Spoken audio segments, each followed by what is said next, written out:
So ayan po mga kasaka, nilagay na natin dito yung atin pong indicator paper na sinawsaw po natin or iniloblob po sa Coke. Ano po, kung makikita nyo po, mapula siya, nasa number 3. So, ibig sabihin po niyan acidic ang Coke. Ano po, at ito naman pong cigarette ash, nakita nyo po, ano, may itim siya. So, pumapasok po siya sa number 9 or 10. Which is alkaline po ang cigarette ash. Ganyan po yung lupa. Ano po? So, ulit po ang normal soil pH po or yung magandang pH na kinakailangan ng ating lupa para yung ating mga tanim na halaman ay gumanda, lumaki at magbigay ng bunga ay nasa 6.5 to 7.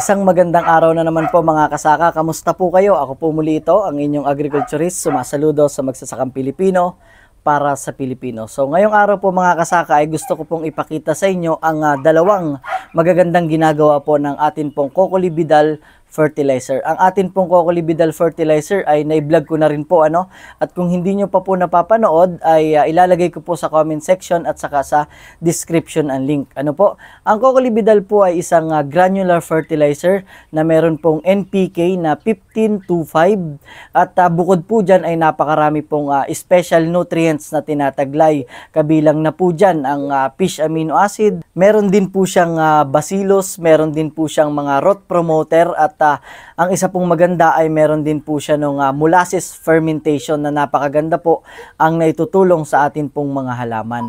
So ito pong dalawang nagagawa at magandang gagawin ng Cocoli fertilizer kung tayo po ay mag-a-apply sa atin pong sakahan. Ito man po ay palay, mais, gulay, mga fruit trees at iba pa ay ginagawa niya pong neutral ang atin pong lupa. Ano po? Kasi po kapag tayo ay matagal nang gumagamit or palaging gumagamit or sobra ang paggamit ng synthetic fertilizer ay nagiging acidic po at alkaline po ang lupa, which is ito po ay hindi maganda sa atin pong mga halaman. Kaya ngayon po ay ipapakita ko po sa inyo gamit po ang mga materials na aking pong nasa harapan para po ipakita sa inyo ang pagiging epektibo ng Cocolibidal fertilizer na kaya niya pong gawing yung acidic at alkaline na ating pong lupa ay kaya niyang ibalik sa normal ang soil pH. Ano po? Unang-una po, syempre mangangailangan po tayo ng unang-una po, ito po yung Cocolibidal. Ano po? Kung inyo pong mapapansin, ito po ay granular. Yan. Kung makikita nyo po, siya po ay kulay tsokolate. At kung atin pong aamuyin, ito po ay parang amoy asukal. Ano po? Dahil po isa nga po sa mga ingredient nito is yung molasses fermentation. Ano po? At ang pangalawa po ay itong nasa maliit na bote. Ito naman po yung cigarette ash or yung titis. Ano po? Kung kayo po ay naninigarilyo. Dahil ito po kasi, ito yung magiging sample natin dahil ito po ay alkaline. At syempre, ito pong pangatlo, mangangailangan tayo ng Coke. Kasi alam naman natin, ano po, ito po ay acidic. At ito naman pong isa, ito naman po ay bote at ilalagay po natin dito ito pong Cocolibidal at makikita nyo po yung mabilis niyang pagtunaw, ano po, kapag po inilagay natin siya sa tubig. At syempre, kailangan din po natin ng universal indicator paper. Ito po yung magdidistinguish na ang atin pong sample or Coke or yung cigarette ash ay acidic at alkaline. So, mangangailangan din po tayo ng tatlong beaker, ano po, bilang lalagyan po ng ating sample. At syempre, meron po tayo ditong chart para ipakita yung acidic soil, yung pong number 1, mapula siya hanggang number 5, siya po ay considered as acidic. Ano po? At ito pong number 8 hanggang number 14, ito naman po ay yung indicator na ang atin pong lupa or ang atin pong sample na gagamitin ay alkaline. So yan, ang unahin po muna natin gawin ay ito pong Cocolibidal ay ilagay po natin dito po sa ating tunawan. Ano po? Ilalagay po natin siya dito. Ayan. Para makita nyo po kung papaano po siya natutunaw sa tubig. So yan, lalagay lang po muna natin siya dito at lalagyan na rin po natin ng cigarette ash yung atin pong mga beaker bilang sample. Ano po? Yan, lalagay po natin siya dito. Ito po yung itsura niya, no? Yung titis ng sigarilyo. Lalagay po natin dito. Yan. Ito po yung ating unang sample. Ang pangalawa po nating sample ay ito pong Coke, which is acidic. Ilalagay po natin dito sa pangalawang beaker natin. So, yan. At syempre, ito pong pangatlo ay lalagyan po natin ng cocolibidal. Dahil ito po yung gagamitin natin mamaya para i-neutralize yung acidic at saka alkaline na cigarette ash. Siyempre, lalagyan natin siya ng tubig para po siya ay matunaw, ano? So, lalagyan po natin ng tubig ito pong cocolibidal. Yan. At siyempre, lalagyan din po natin itong cigarette ash ng tubig. Yan. So, kung makikita nyo po, ano? Ito po yung ating cigarette ash. At ito po yung ating Coke, which is acidic. At ito naman po yung cocolibidal. Kung makikita nyo po, ayan po, oh, natutunaw na po siya. Ayan. Kung makikita nyo po, ito pong cocoli na nilagay natin dito ay natutunaw na po siya at bumababa na. Kung makikita nyo po. Ayan po. Ayan. Napakabilis pong matunaw nitong cocolibidal. Ito po ay 3 minuto na isinabog natin or pumatak sa lupa, ito po ay natutunaw na. So yan, ganito po kabilis matunaw yung cocolibidal.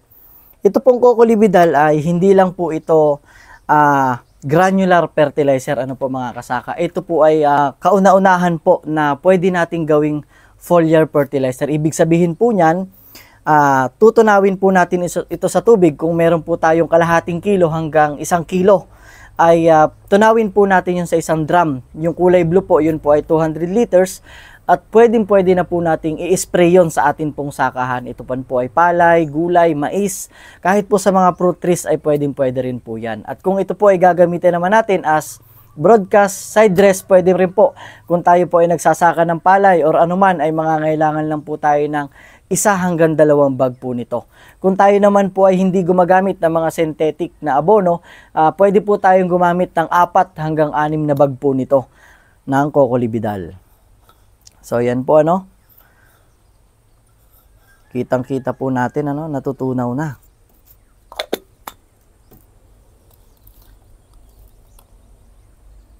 So wait lang po natin na matunaw ito pong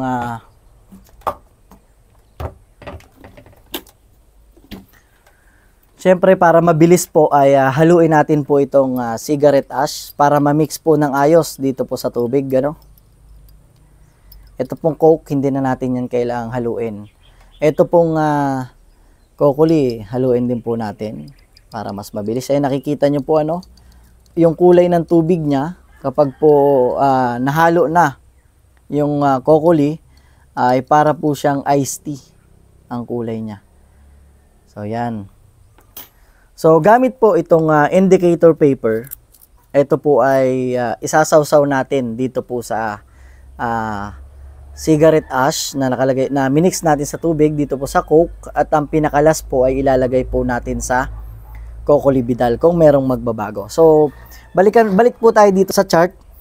Ito pong dito sa kanan, ito po yung acidic soil, ano po. Pag nakita po natin 1 to 5, yan po ay acidic. Ang normal po na soil pH ay 6.5 to 7. Kapag po yan ay 5 pababa, acidic na po yan. Kapag naman 8 hanggang 14, so yan po ay alkaline. So ilalagay po natin dito yung atin pong isinawsaw na indicator paper. So ito pong indicator paper, ito po ay hindi katulad po ng mga nabibili lang na papel dyan sa labas, ano po. So yan. So maglalagay po tayo ng 2 indicator paper dito po sa Coke, which is acidic. At maglalagay din po tayo ng 2 indicator paper dito po sa cigarette ash. Ano po, yan. So hintayin lang natin, magbilang lang tayo hanggang mga 30 seconds, ano po, para kumapit yung acid at saka po yung alkaline dyan po sa ating indicator paper. So, kukuha na po natin yung tig-isa. So, yan. So, kung makikita nyo po, ito pong indicator paper natin ay naging, kanina po ito ay orange, naging kulay itim na po. Kung titingnan po natin dito po sa ating chart, ito pong ating indicator paper ay naging kulay dark na at number 11 na po. So, alkaline na po talaga ito. Ilalagay po natin ito dito bilang sample. At ito din pong sa Coke, kukunin na rin po natin which is acidic, ano? So, yan. Makikita nyo po, siya po ay mapula, no? Nasa number 4 or 3. So, ibig sabihin po, acidic po ito. Ilalagay po natin ito dito. So, yan. Ito na po yung itsura kapag acidic po ang lupa at ganito naman po kapag alkaline. So, ito pong natitira ay isasawsaw po natin yan sa kokolibidal para makita po natin kung magbabago or kung ibabalik sa neutral yung pagiging acidic at alkaline. Ulit po, ang normal soil pH po or yung magandang pH na kinakailangan ng ating lupa para yung ating mga tanim na halaman ay gumanda, lumaki at magbigay ng bunga ay nasa 6.5 to 7. Ano po?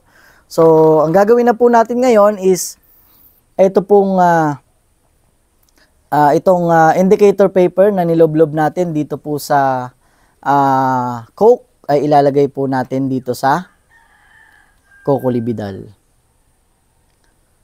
So, yan. Bibilang lang po tayo ng mga 30 seconds. Ano po?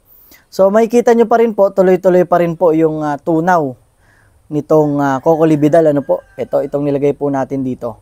Tingnan nyo po kung yung kulay puti kaninang tubig ay naging para na siyang juice na iced tea ang kulay. Ano po? At tuloy-tuloy pa rin po yung pagbaba, yung pagkatunaw ng kokolibidal. Ayan po.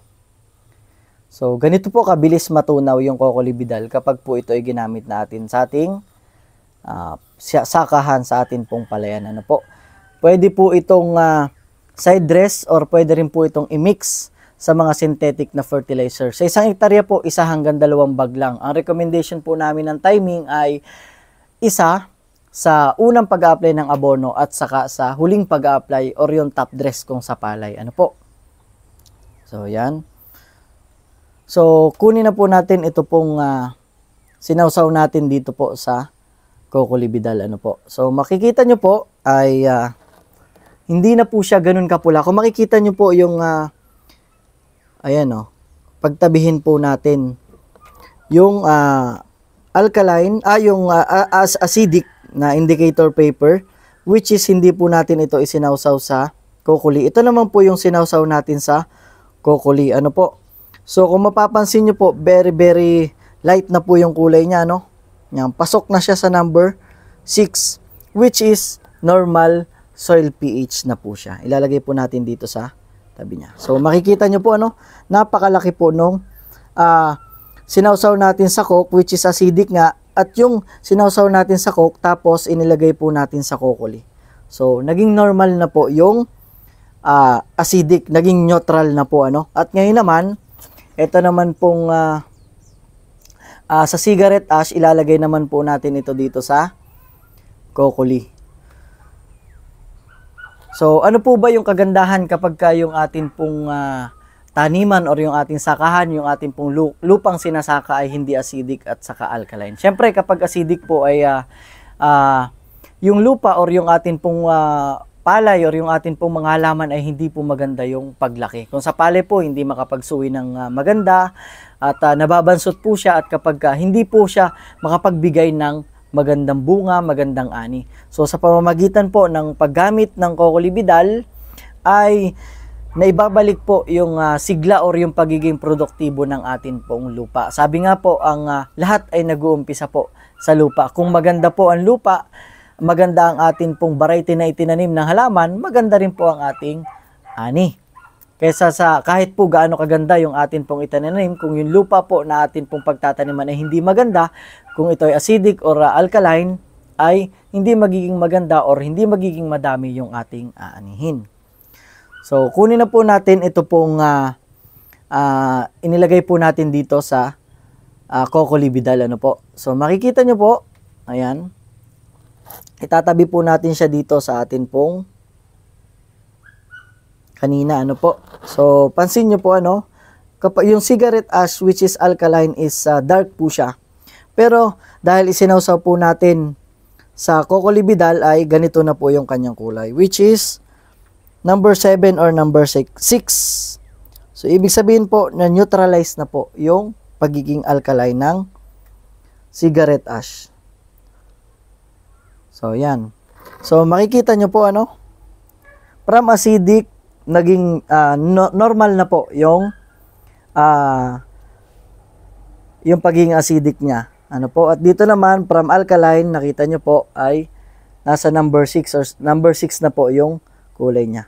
So ito po ay dalawa pa lang sa magandang nagagawa ng Cocolibidal. Ang Cocolibidal po ay isa din po itong yield booster, ano po. Sabi ko nga, ito din po ay kauna-unahang pwedeng granular soluble water fertilizer. Pwede po natin siyang i-spray sa atin pong mga tanim na halaman, mapapalay man, gulay, or mais. So yan, kung meron po kayong mga katanungan ay mag-comment po kayo sa ating comment section at pipilitin po natin niyang sagutin. Ito po ay produkto ng Esertec Corporation. Kung meron po kayong mga Facebook, isearch niyo po yung Esertec Corporation at pwede niyo po itong i-like para makita niyo po yung iba pang produkto na meron si Esertec. So yun, maraming salamat po at sana po ay hindi lang po kayo natuto at makagamit po kayo ng atin pong Cocolibidal fertilizer. Salamat po sa panonood at sa palaging pagsuporta.